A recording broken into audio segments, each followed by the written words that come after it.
It is unbelievable, but it looks like Starfield is having a huge comeback. Since its release more than half a year ago, things have been, really not going too well. But recently, this game started receiving huge updates with new gameplay mechanics and functions, a lot more updates in planning with the introduction of land vehicles and mechas, and also despite the creation kit still not being out, huge DLC-sized mods already being released now. What a time to be alive!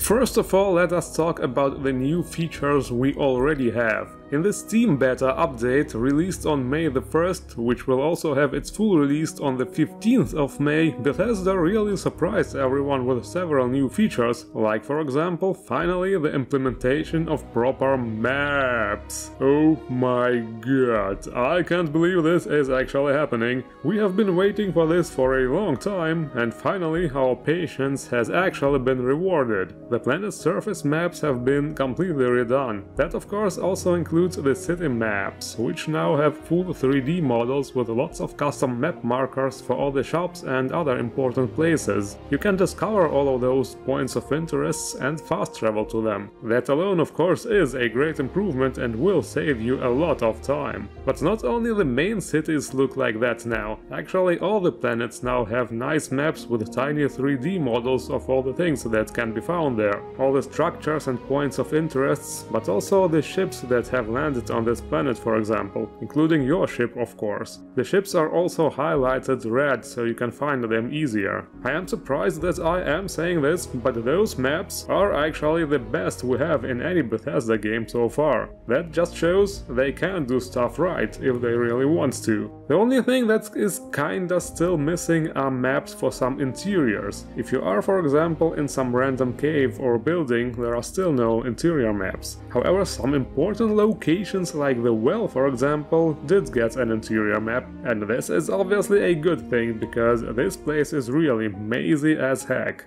Another new feature this update brings is a way more detailed difficulty customization. New options menus allow to customize the difficulty for ship and on-foot combat separately. They actually came up with this quite interesting system here to make the game easier or harder in different ways. You can customize many parameters, like for example enable ammo weight, or reduce or increase carry capacity. And the more difficult you make the game, the bigger experience bonus you will get and level up faster. It's actually an interesting idea to combine those functions that way and make playing with increased difficulty settings also more rewarding.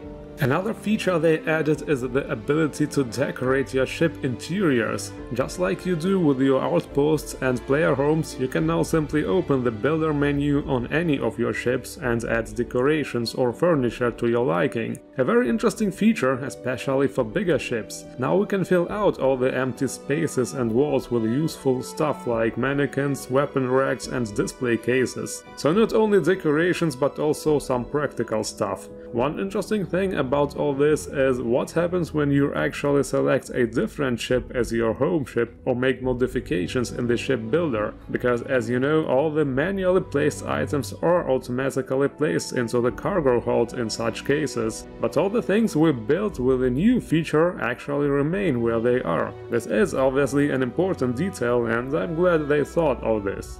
Another thing they added concerns the container menus. Now we have tabs here, so we can navigate the menus a bit easier. Of course it is an improvement because it is much easier to see whether we are buying or selling and from where we are doing it. But actually this feature is only interesting for console players, because on PC the Starfield mods offer a far superior container and vendor experience already, and this feature, along with many others, was already added by those mods. And another small feature that they added is about the Unity. So basically after you enter the Unity, you will be able to change your appearance and traits, so you don't have to continue playing with exactly the same setup. Again, totally not a useful feature for PC players, because we were able to do that already with console commands anytime, LOL.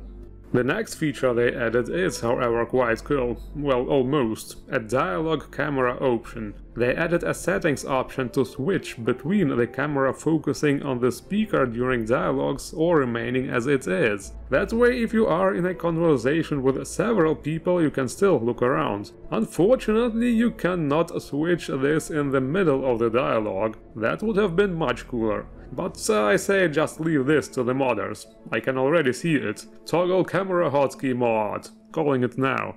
And the last new feature, if you can call it that, is the option to switch between visuals and performance in the display settings for the Series X. Well, I can't say much to this since I am on the master race. Does the box have trouble running this masterpiece of a game? Would not be surprising. I mean, I am on a laptop, but still it has a 4070, which is pretty much minimal requirements for this game. Well, with this feature you can politely ask the game to try and run in 60 FPS. Anyway, this is it for the big new features, but of course this update also comes with a lot of bug fixes, graphical improvements, specifically outpost related fixes, quest related fixes and gameplay changes. Most entries in the gameplay section are actually again just bug fixes for different weapon or power behaviors, also some ship related bugs and so on, while a couple of entries are actually absolutely worth mentioning. For example, a scanning flora fauna XP is now also awarded via harvesting and killing, which absolutely makes sense and can be very well considered a quality of life improvement. Or reloading the save should retain camera settings. This was definitely a very noticeable issue and frankly quite annoying, so I'm glad that they fixed that. All things considered, this is indeed the biggest and best update Bethesda has released for this game so far. But this is not all, a lot of new features are already on the way and we will see them very soon, in a future update maybe. In a small presentation interview released a couple of weeks ago, the developers presented the highlights of the May update and also revealed some of the things they have planned for us next. Update for what's coming, but is there anything else that you want to talk about that's down the horizon? So the team is working on our first land vehicle, so you can drive around on planets. Obviously we're working on more quests and the massive Shattered Space expansion. The fact that they are finally getting around to do actual vehicles is absolutely fantastic news. This just shows that they are actually listening to what the community says and consider what we want to see in the game. Proper maps and vehicles were definitely the things we needed the most, and since this is exactly what we are getting now, this game should really become more desirable. Hopefully they will do the vehicle integration right and take inspiration from how the vehicles were handled in the first Mass Effect game. Basically you should be able to not only travel and harvest resources with the help of vehicles, but also do combat. Maybe they could add some really strong, gigantic monsters to planets that would be really hard to take down with the conventional weapons on foot. So in other words, you would be forced to repair and upgrade your vehicle to be more efficient. If the vehicles get the same depth of customization as the ships have, this will really be awesome. As for the Shattered Space DLC, this is obviously something to look forward to and will surely help the game to get even more into the greens. We do not have much information now, but based on some leaks and also what is happening in New Game Plus, it looks like it might be a sort of a multiverse scenario, a storyline where you interact with the characters' alternate selves that have made different decisions throughout the game and brought all kinds of consequences with them. I think about it a lot. There's so many possibilities. Considering what happens to Marvel and DC, bringing up the multiverse concept might cause nausea for some people, but it really depends how they will write this storyline. So it might still turn out great. We will see when we know more. The dev also briefly mentioned the creation kit and confirmed that they already provided certain testers with a beta build, so things are finally slowly getting into motion. But there is nothing definitive to say at this point. It will still take a while till we have something like a release date. Another topic we really need to talk about is a different kind of DLC. TG's Galactic Colonies Expanse, the first DLC-sized mod that really brings some mind-breaking concepts to life, considering the fact that modders still operate without the creation kit. This mod literally lets you colonize planets and build whole cities on them. Forget the vanilla outpost experience, it's worlds apart from the features this mod brings. Being able to build new buildings, defensive system, a fully functioning farming system, and even some giant mechs. With this mod, you can create your own empire, as the slogan goes. Just land on a planet and start building. This is completely different from the vanilla outpost builder. Here you can build big structures, complete buildings, greenhouses, even gigantic domes, streets, and then top it off by adding different kinds of trees, flora and so on. This mod also adds a lot of smaller decorations, like food items for example. There are even treehouse structures coming with gigantic trees, so you can literally create your own Kashyyyk.